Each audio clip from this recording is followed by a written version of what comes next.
All right, so let's just show an example of having a second platform in there. And just paying attention to the position numbers, just tinkering with those to make whatever level you want. All right, there's a few more things we're going to add all together in this game. We want to add some enemies. We want to avoid them. Maybe try to destroy them. We could earn some points. We want to earn some coins. But something else that should probably happen is being able to move. Like, we can't even move in this game right now. So that will be our next step. Get our player to move so I can go up these platforms here. So I'm going to refer to this, because it's always something you eventually could look back at, but I'll teach you the basics. Something like with key, I want to know on key down, on key press, on key release.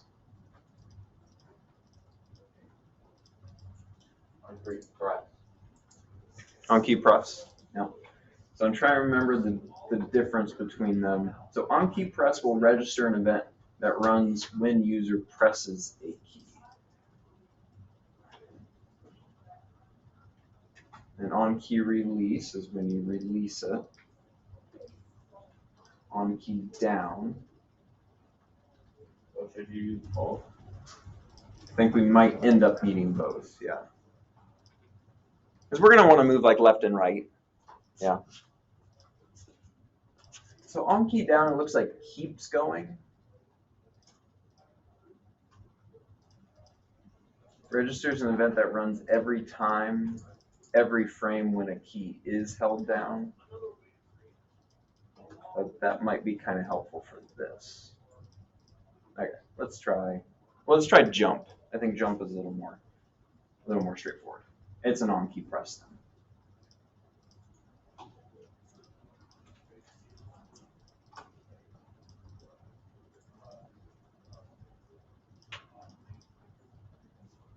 All right, so I'm just going to type out in just down here. We're going to call the on-key press function. This is all about calling the functions that you want. So how do we start to do movement? So I'm going to make a comment that says movement. All right, let's get the player to try to jump. So I'm going to call the on-key press. Press is opposed to press. I'm going to call the on-key press function.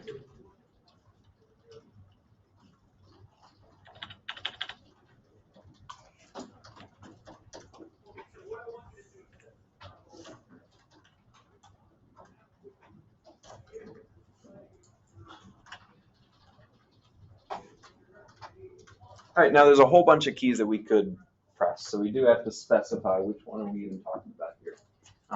So we're going to say quotes space. Isn't the space bar kind of a good one for jumping?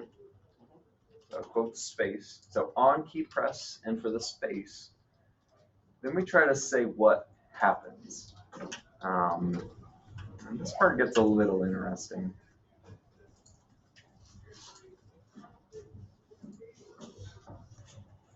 I'd rather just do this the way they show it. All right, then I'm going to say comma. All right, this part's a little strange, but you'll get used to it. So here's where I write a function. So I'm actually going to put a function right in here to define, okay, well, if I did press the space, what should happen? So, we might call this like handle key press or something like that, but we maybe can get away with just not even saying a name. So I'm going to introduce a new kind of a function to you. We've seen how to define functions before. We're just going to define a different kind of function. This is called an arrow function. Here's how you make an arrow function. Parens equal greater than, which is supposed to look like an arrow, and then curly braces. That right there, that is an arrow function. It's very similar to the functions before. They're just a lot shorter, right? It all fits right in that nice little package. It has a few other properties that are pretty detailed and advanced to get into. but it's a function nonetheless. I have some curly braces, so I can still type code inside those curly braces there. I have parentheses for my parameters, for t or whatever we want to put in there. So it's a place I can type a function. I don't even have to give it a name. It's like if it's these really quick little functions. So I did press enter between the curly braces just to give myself some space. And then here's where I can actually type some code. Now, what variables do I have so far? I have a sprite, yeah. What's the name of the variable? Yeah, player. There we go. Yeah. Now player does have a sprite. The sprite is called bean, but yeah, player is my variable. So if we always ask ourselves, what's the variable? The only variable I even have right now is player. But I can say player dot, and it just turns out, it's in here, but I can say dot jump. Oh, cool. Okay. So player dot jump.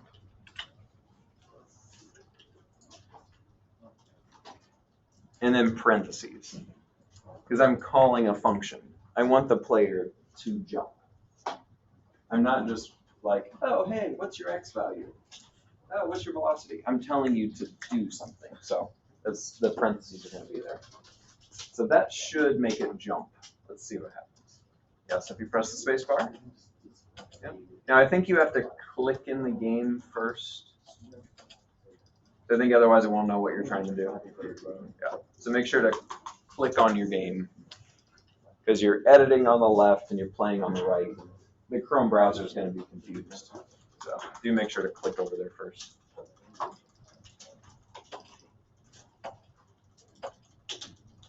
right, so you should jump like that. And I almost hesitate to show you the next one, but there's all these kind of functions that we have.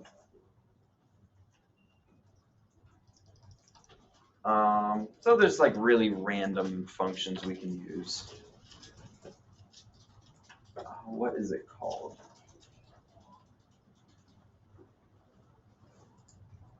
It wouldn't be called Kaboom.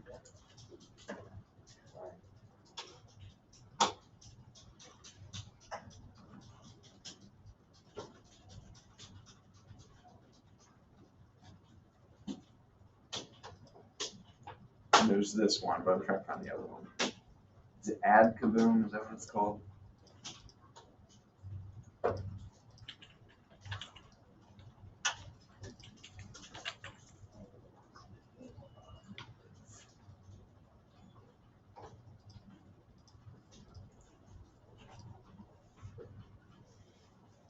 Well, let's try this one.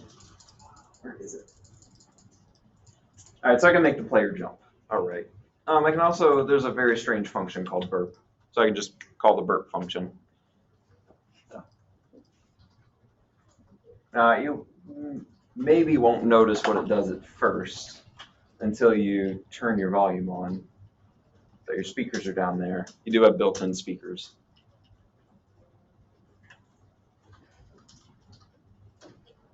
My speakers aren't turned on, but is it working for anybody? Does it work? Yeah. All right, I'll turn on my speakers so you can. Yeah, there you go. So it's a very strange function you can call that. Now this Kaboom thing is meant to just build fun little games. Yeah, there you go. So there's the chorus of burp sounds. So that's what burp does. It burps.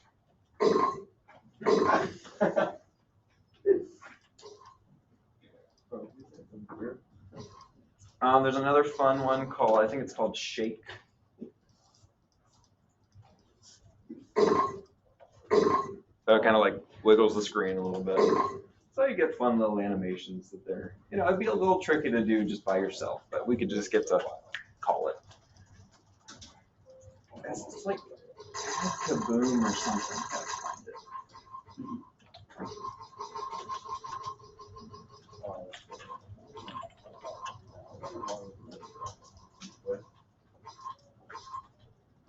Yeah, it's Add Kaboom. Okay.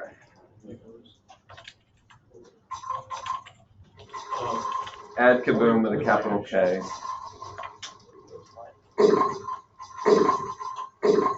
So something like that. And you can try to figure out how to position it the right way, but What does that do? it makes this little kaboom animation.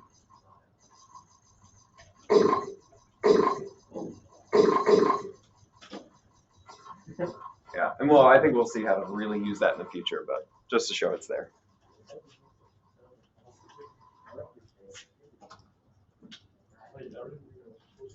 No.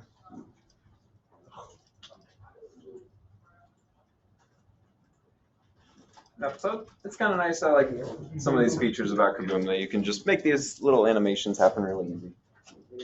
We could get into loading in our own sounds and playing background music and all that, and that would all be relatively easy because of all these functions here.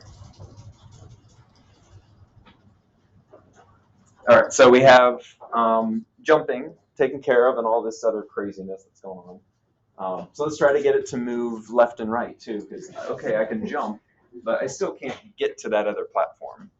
That's our player's mission right now. It's just to keep climbing and to get to the other platform. So we have this on-key press. I think what we want is on-key down. I think that's going to be the right function. So for moving left and right. So I'm going to define or call on-key down. And we're just calling more functions. It's like in the very beginning when we were calling circle, circle, circle to make a snowman. Call on-key down. And then tell it which key we're talking about. So if I want to move to the right, I think it's just called right.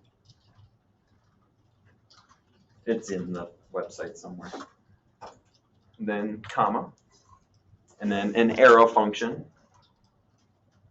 Parens, arrow, curly braces. So that greater, equal to, greater than, that is an arrow. So parens, arrow, curly braces. And then you get to define what happens. Well, what variable seems to fit right here? Player again. So player, it won't be player.jump. Any gut guesses? Player.move or something like that? Yeah, so player.move. Now that's, again, somewhere in here. This isn't magic. So player.move. And there's a few ways we could do this, but we do have to tell it like an X and a Y. So if I'm moving to the right, do I want some X movement? Yeah. Yeah. And if I'm moving to the right, do I want it to be positive or negative? Yeah. So I don't know, 300. And then comma. And then if I'm moving to the right, do I want any Y movement? No. So just 0. So I'll tell it 300 comma 0. That should make it move the way we want. I don't know if that's going to be too fast or not, but okay, right arrow key. Yeah, so if you click on the right arrow key, and if you prefer, you could change that to WASDA keys. So instead it could be on key down D.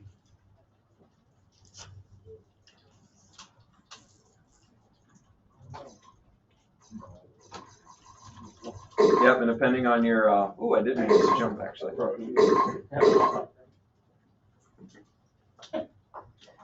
Yeah, we do have gravity, so depending on your platforms, you might have lost your player. All right, I'm going to turn my.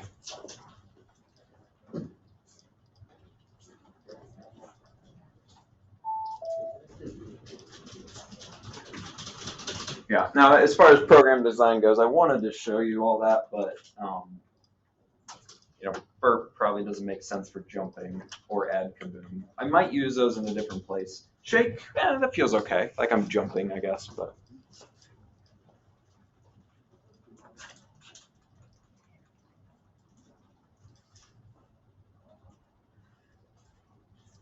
All right, and then we could try a very similar thing for moving left. Or moving left. So on, key down, call that function, tell it which key you're talking about, let's say A. And so if you don't know, a lot of times the letters WASD are used as arrow controls in a game. So if you look at the letters WASD, that might help you figure out which one's left and right and all that. So D was used for right. Maybe I'll just make a comment.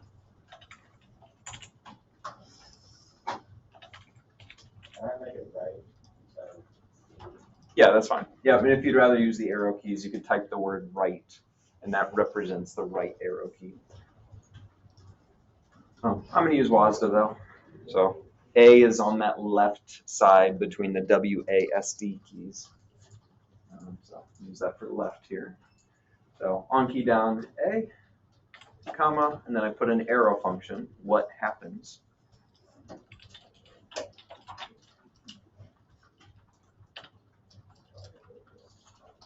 Well, it's going to be player dot move parens negative 300 comma 0. So it should be able to move left and right. Yeah, and this move method is convenient. Is that why you wanted to change it? Because I just did that. I typed a whole bunch of letters. I just have to be there. Yeah.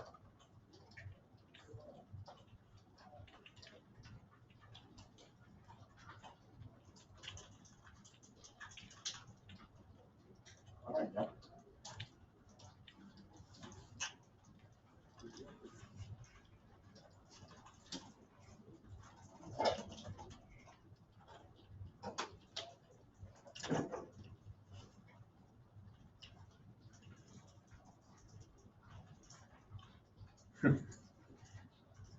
Yeah, you could just climb no matter what.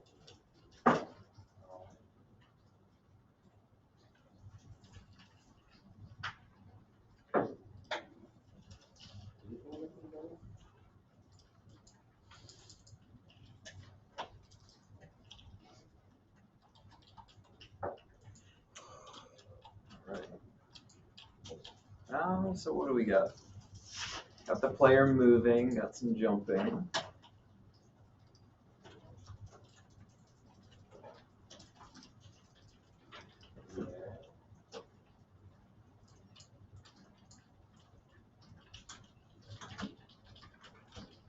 What?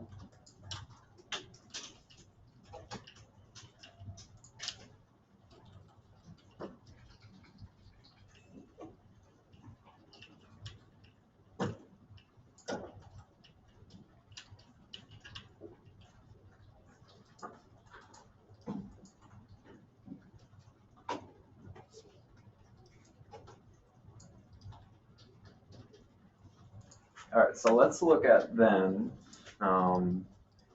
There's a whole bunch of pieces, but we could maybe jump to kind of the most important part, the win scenario. And then we can fill in the details like earning points along the way and all that. The idea behind this game is that, he's going to have enemies and coins, but he's really just trying to get to the finish line. He's just trying to get to the end here. So we want to define where that even is.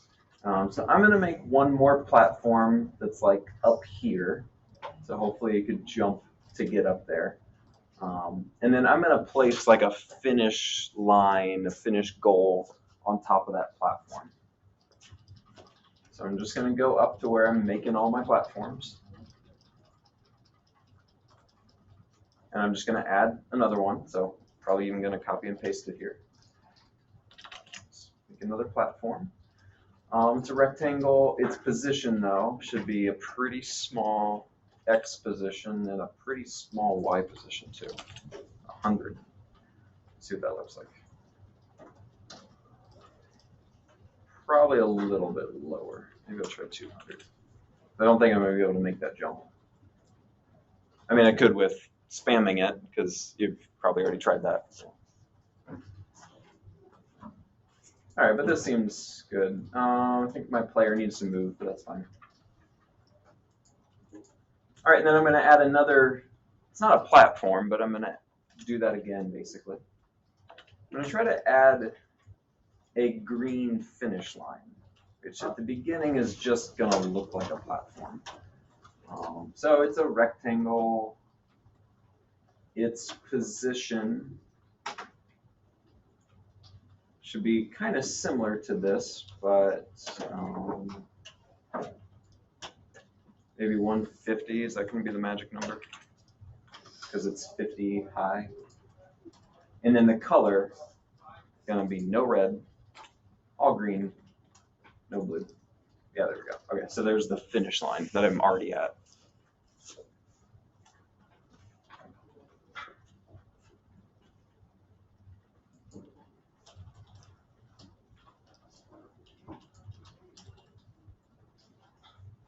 So to kind of fix that, the fact that my player starts on the finish line,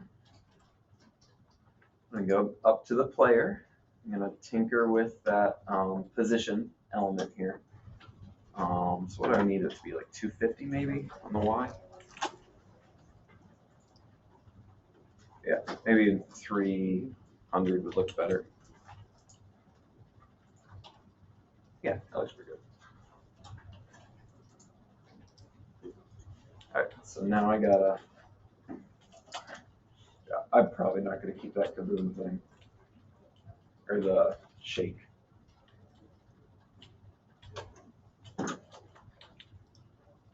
All right, so if I got there, then I should win. That should be what happens.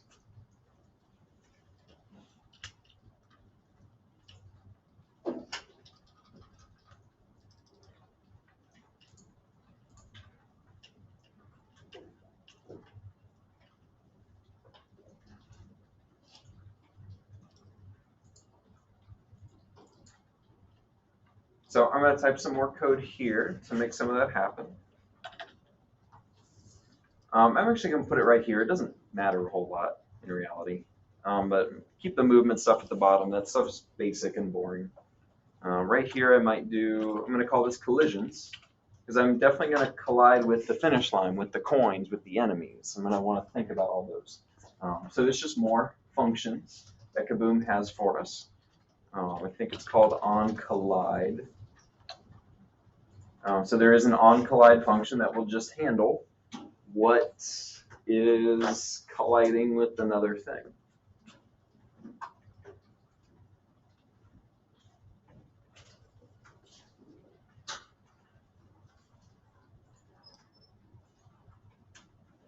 All right, so to make that work though, we're gonna have to add a little bit more information. So we're not necessarily gonna work with like variables.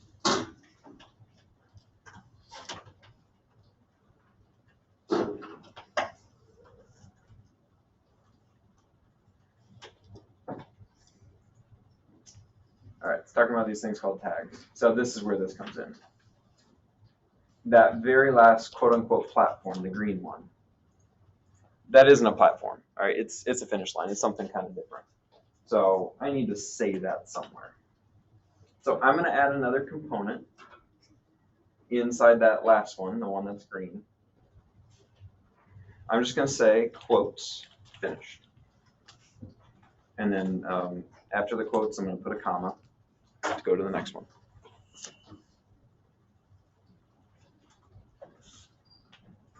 All right, so this is called a tag. I just made a little comment to say that. So it's called a tag.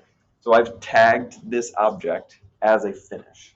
Now I could go back and tag all the platforms. I don't think I need to, but I could. But now I can kind of refer to this thing as a finish or as a finish line or whatever. That's a name that I can use in the future. And I'm going to do that same thing for player. So I've tagged that object as finish. It's probably going to be helpful to do the same thing for player. Maybe give it a quotes player tag. Might as well comment it there too. So give it a player tag. Now things can have multiple tags because maybe they're multiple things. But in the meantime, that's all we need. Like I said, I could go through and give platforms their tags as well. All right, so let's go ahead and save it from there, and then we'll see how to use those tags and how we can do the collision. But that onCollide function could tell us, did those two things touch? Did the player touch the finish? And then we can do something about it. So starting to get those key elements of a game. Objects interacting with each other, movement. We're using the keyboard at least, so getting it going. All right, have a good one, everybody.